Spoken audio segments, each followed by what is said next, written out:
Welcome to the bird media. నేను మీ పవన్ కృష్ణమూర్తి. తిరుమల స్వామివారి కానుకలు లెక్కబెట్టేటువంటి పరకామణిలో రవికుమార్ అనేటువంటి వ్యక్తి చేసినటువంటి దొంగతనం, ఏవిఎస్ఓ సతీష్ కుమార్ బయటకు తీసుకొచ్చినటువంటిది, తర్వాత మొన్నటి వరకు ఆయన హత్య జరిగినటువంటి తీరు, తర్వాత భూమన కరుణాకర్ రెడ్డి పెట్టినటువంటి ఆత్మహత్య story, press meet, YSRCP social media వాళ్ళని ఎత్తికెక్కువ చేసినటువంటి ఇది.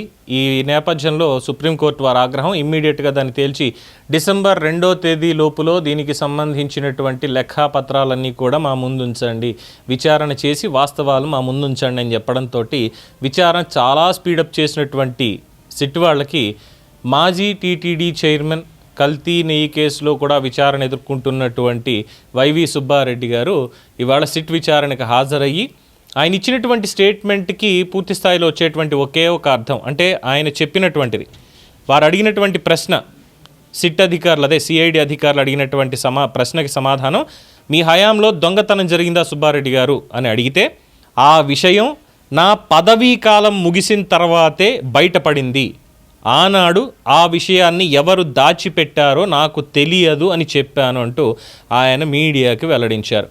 అలాగే దీనికి సంబంధించి 2 రోజుల క్రితం టీటీడీ మాజీ ఓ ధర్మారెడ్డి, అప్పటి సిఎస్ఓగా ఉన్నటువంటి నరసింహకిషోర్, వీళ్ళందరినీ సంబంధించి విచారణ కూడా జరిగింది, అంతా అయింది. దాదాపు 2 గంటల పాటు ప్రశ్నించి కీలకమైనటువంటి వివరాలు సేకరించారు. సో సుబ్బారెడ్డి గారు ఇచ్చినటువంటి స్టేట్మెంట్, 2 గంటల సమయంలో ఇచ్చినటువంటి స్టేట్మెంట్లో ఆయన బయటకు వచ్చిన తర్వాత మీడియాతో చెప్తూ చేసినటువంటి ఒకే ఒక వ్యాఖ్య ఏంటి అనేది మనం చూసుకున్నట్లయితే చాలా స్పష్టంగా, మీ హయాంలో దొంగతనం జరిగిందా అంటే నాకు ఆ విషయం తెలియదు, ఆ విషయం అంతా కూడా నా పదవీ కాలం ముగిసిపోయిన తరువాత, దట్ మీన్స్ పదవీ కాలం నాది ముగిసింది, తర్వాత వచ్చిన చైర్మన్ ఎవరు, భూమన కరుణాకర్ రెడ్డి, భూమన కరుణాకర్ రెడ్డి హయాంలోనే బయటపడింది.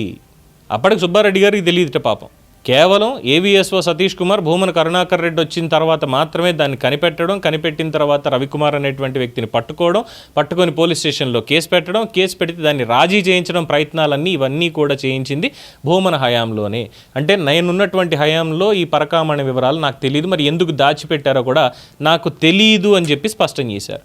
ఈయనకి తెలియదు అంటే వేరొకళ్ళకి తెలుసనే కదా, దాచిపెట్టారు అంటే ఎవరు దాచిపెట్టుంటారో అన్న అనుమానం కూడా ఉంటుంది కదా, అది చెప్పకుండానే ఈయన వెళ్ళిపోయారు పాపం. సో ఇప్పుడు ఎవరి మీదకి వస్తుంది ఓవరాల్గా పరకామణి వివాదం అనేటువంటి చూస్తే, సరే 1 సెకండ్కి సుబ్బారెడ్డి తప్పు లేదనే అనుకుందాం, ఆయనకి తెలియకుండా జరిగింది అనుకుందాం.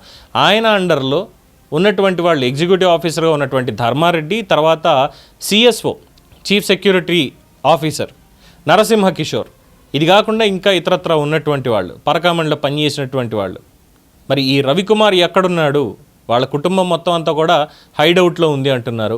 ఈ రవికుమార్ ఎక్కడున్నాడో తెలియదు, రాజీ చేయించినటువంటి జడ్జి గారు ఆయన ఎక్కడున్నారో తెలియదు, ఇలా ఎన్నో అనుమానాలు వస్తున్నాయి. సో మొత్తానికి భూమన కరుణాకర్ రెడ్డి దీంట్లో ప్రధానంగా ఉన్నారు, దాని గురించి అని చెప్పి ఇన్ఫ్యాక్ట్ నిన్న కూడా వెళ్ళి పరకామణి వివాదంలో ఏంటి అసలు ఇదంతా చెప్పమంటే, నైల్ నదిలో మొసళ్ళు ఎన్ని ఉన్నాయి, నిన్న పడిన వర్షానికి చుక్కలెన్ని, లేదంటే ఇంకా ఏవో చాలా వింతగా చెప్పుకొచ్చారు.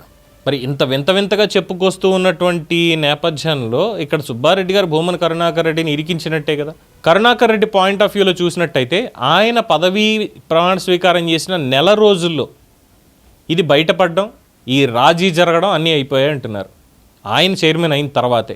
మరి ఆయన చైర్మన్ అయిన తర్వాత రాజీ అవ్వడము, ఏకంగా 14 కోట్ల విలువైనటువంటి ఆస్తులు స్వామివారికి రాసి చేయడం, టీటీడీ బోర్డులో రెజల్యూషన్లో పెట్టడం, ఇవన్నీ తెలిసి అసలు నాకు తెలీదు అని ఆయన కూడా అంటాడు. మరి ఇక్కడ అసలు దొంగలు ఎవరు? సుబ్బారెడ్డి భూమన్ ఇరికించేసినట్టు వాళ్ళ స్పష్టంగా అర్థమవుతోంది. అలాగే నిన్న భూమన్ చెప్పింది ఏంటంటే తలా తోక లేనటువంటి సమాధానాలు నేను ఎందుకు చెప్పాలి అసలు ప్రశ్నలకి అన్నట్టుగా ఆయన వ్యంగ్యం ప్రదర్శిస్తూ వాళ్ళనే కాస్త అపహాస్యం పాలు చేసి వచ్చారు. సో దొంగలందరూ కలిసి చేస్తున్నది ఏంటంటే స్వామివారి సొమ్మును శుభ్రంగా బొక్కేసి చివరాఖరికి వచ్చి ఎలా ఉందంటే నాకు తెలియదు అన్నట్టుగా ఒక్కొక్కళ్ళు గుమ్మడికాయల దొంగల్లాగా భుజాల మీద ఉన్న బూడిద దులుపుకునేటువంటి ప్రయత్నం చేస్తున్నారు. తద్వారా భక్తుల్ని మోసం చేసేటువంటి ప్రయత్నం, వ్యవస్థల్ని మోసం చేసేటువంటి ప్రయత్నం చేస్తున్నారు. అల్జీమర్స్ అనేది వచ్చేస్తుంది ఒక్కొక్కరికి కూడా. నాకు తెలియదు, నేనున్నప్పుడు జరగలేదు అనేటువంటి మాటలు ఇవన్నీ చూస్తూ ఉంటే రేపన్న రోజు పూర్తిగా స్వామివారివి ఏం మిస్ అయిపోయాయో కూడా రికార్డులు కనిపించినటువంటి పరిస్థితిగా అనుకోవాలి. ఇది ప్రస్తుతం అందుతున్నటువంటి సమాచారం. అలాగే ఇంకొక పాయింట్ కూడా అన్నారు దీంట్లో, రాజకీయ కోణంలో దీన్ని చూడొద్దు విచారణని, నిష్పక్షపాతంగా విచారణ జరిపి అసలైన దోషులని కఠినంగా శిక్షించాలి, దర్యాప్తుకి తన పూర్తి సహకారం ఉంటుందని అధికారులకు హామీ ఇచ్చారట. సంతోషం, ఐ అప్రిషియేట్ వైవి సుబ్బారెడ్డి గారు అట్ దిస్ పాయింట్. విచారణ పారదర్శకంగా జరగాలి, రాజకీయ కోణంలో చూడకండి, స్వామివారికి దీంట్లో ఎటువంటి అపచారం జరగకూడదు అని చెప్పినందుకు ఆ మాటకి నిజంగానే ఆయనకి హ్యాట్స్ ఆఫ్, అందులో ఎటువంటి అభ్యంతరం లేదు. అసలైనటువంటి దోషులకి శిక్ష పడాలి అంటున్నారు చూసారా, వారి హయాంలో ఎవరైతే అసలైన దోషులు ఉన్నారో వాళ్ళకు కూడా ఖచ్చితంగా శిక్ష పడేలా సుబ్బారెడ్డి గారు కూడా చేస్తారని భావిద్దాం. దీని మీద మీ అభిప్రాయాన్ని కామెంట్స్ రూపంలో తెలియజేయండి. చూస్తూనే ఉండండి ది బర్డ్ మీడియా.